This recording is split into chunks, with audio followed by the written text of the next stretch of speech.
This your boy Little Clayway, and you in the Green Room Sessions.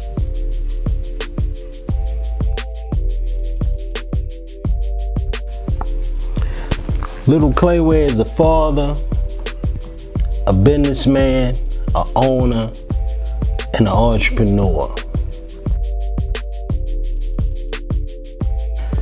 I got the name Little Clayway because as a kid, my name was always Little man. That's what they call me in the neighborhood. And my last name is Clay. My name is Roger Clay. And I started Clayway Records because it was Clay Way. I did it my way. And they shortened it from Little Clayway. It wasn't something that I made up.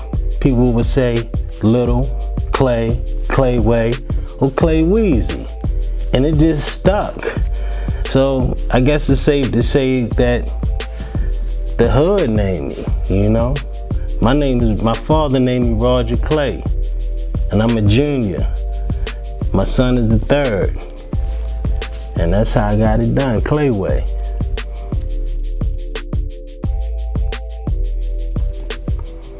I grew up listening to Run DMC, LL Cool J, Rakim, and even some of the local guys like the We Rock Crew with Jeffrey G, Terry T, Universe, and my man Master Roo from the Northeast Crew, MC Shan.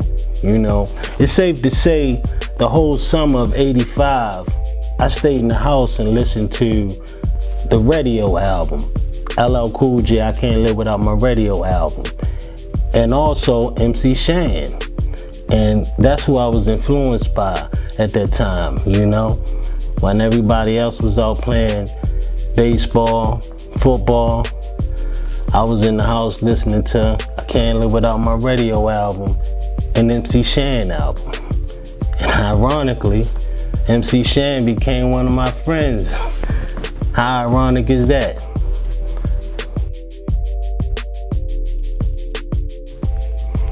When I realized that I could do this rapping thing was, I had a talent show at Govers Elementary School in Baltimore. Me and my man O, we did a song called Read a Book, and we got a standing ovation. And from that, the teachers, they would pay us $2 and $3 to write songs about computers.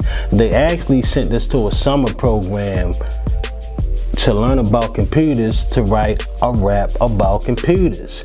And they would buy the tapes that we was actually taking from the school, just taking the covers off of them and selling them back to the teachers for $2 and $3. And that's when I knew I was good enough. Well, I know they didn't really know about hip hop, but I knew that it was good enough for them. And then when the guys in the neighborhood, like my man Cam Jam, when he would say, "Is that you?" I was like, "Yeah, that's me." He's like, "Shorty, that ain't you." I'm like, "Yo, it is me." And he paid his money for me to go to the studio, and he put up money for me to record songs in the studio. My man Michael Moses from New York, he paid money.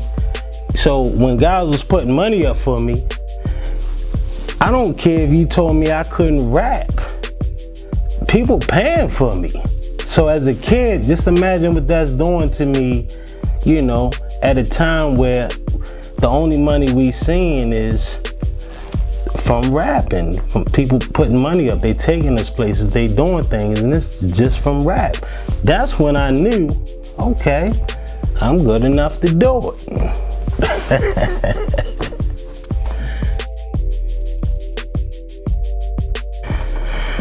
It was incredible to hear my song on the radio because growing up, we had no social media or nothing like that. Like the radio was everything, like you was big if you was on the radio. So when I first heard my song on the radio in Baltimore, it was everything. This is what I've been working for my whole life, but it was bittersweet, right? Because when I would be out of town it's nothing like being in your hometown and the people you went to school with, that you grew up with, that know you. You know, when you hear this song on the radio, they hearing it on the radio. But when you out of town and you like promoting and you doing shows in other cities, it's a little bittersweet, because it's not as exciting, because it's like they don't know me. You know, even though they might appreciate the music, you know, you don't get the same feel as when you home in your hometown. It's just, most rappers, they understand what I'm saying. It's an incredible feeling to know the people that you grew up with, the people that you went to school with, that they can hear the same thing that you hearing on the radio. And when you out of town, it's a good feeling that you're doing an interview out of town and people hearing your music. But it's just not the same. You don't get the same, it don't impact you the same way, you know? But to this day, I still enjoy hearing my song on the radio. I know y'all got Facebook, Instagram, social media, Twitter, but to me, radio is free.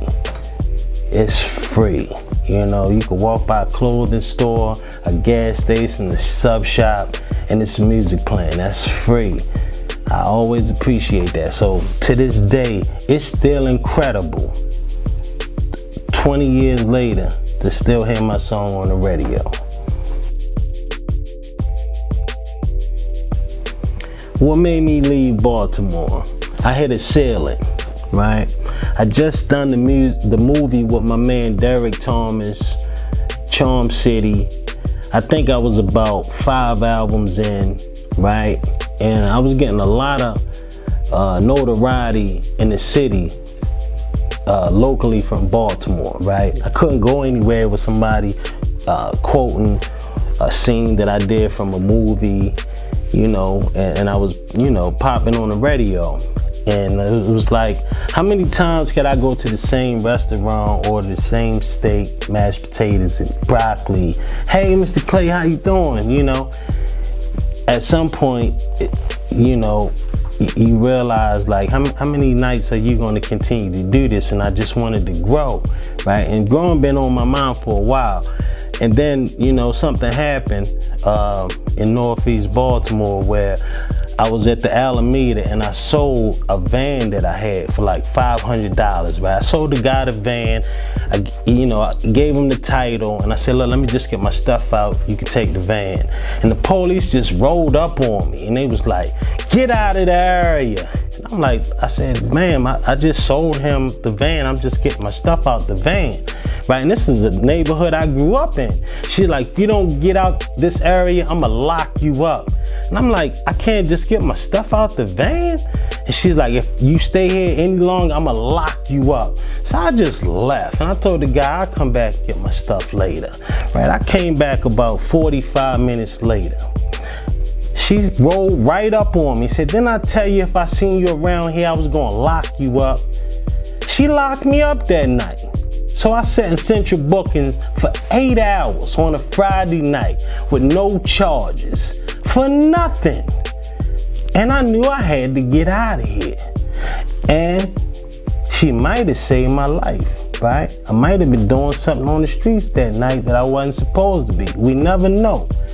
But the feeling that I sat in that cell with about a 5x7, maybe smaller, with about 6 other guys, I wasn't with it, man. And I didn't do nothing wrong. And I got released about 4 o'clock in the morning. My girl thought I was cheating on her because I didn't call her. She couldn't believe that I got locked up because I had no charge papers. So it was time to go, man. It was time to go. And I left. And plus, be more, you know, association breeds similarity, man. And I always consider myself to be a good dude, right? You know, I've been raised by my grandmother and my mother. And my mother and my grandmother. My grandmother is more like my mother. And my mother is kind of like my sister. She's only 16 years older than me, right? The person that took me to see Crush Groove, you know, she got me my first job. But I was becoming an animal, man. You know, I'm gonna get some money or I'm gonna go to jail. right? And that was the two options. I didn't even care. Either I'm getting some money or I'm going to jail trying to get some money. And that was my mentality, right? You know, linking up with people. Like I said, association breeds similarity. So people I was around, without even me being aware of it, I started becoming like them. And I, you know, in the streets, you can't be sympathetic, right? You can't have compassion because you're not going to make it in the streets with compassion, right? That's a square man's tool. You can't. Not if you really want to be successful. And elbowing, getting people out the way, and forgive me if I ever did you wrong in life, right? But my mind was just somewhere else, right? And I started realizing, like, you start thinking, like, man, my grandmother ain't raised me like this, man. You know what I'm saying? And you just, in order to change, you have to change people, places, and things. You know, and I tell my kids, I bought a globe, and I tell them spin it. Or I tell them find Atlanta or Baltimore, and I say, look at that dot. I said, do you think God put you on this world, in this world, to just stay at that one dot? I said, it's up to you. You can go to all them other places you see on that globe, or you can stay at that one little teeny dot, right? Atlanta, Baltimore, whatever. And that's how I was feeling, and I got the hell up out of here.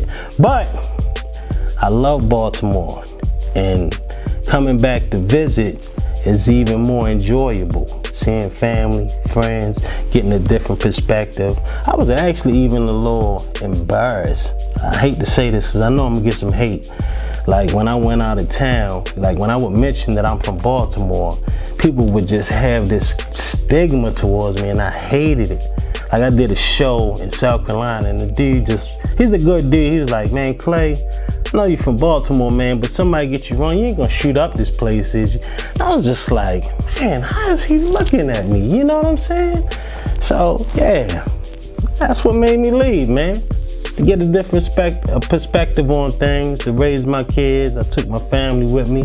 I took my lady from me. I never left Baltimore, because my woman is from Baltimore. And I took her with me.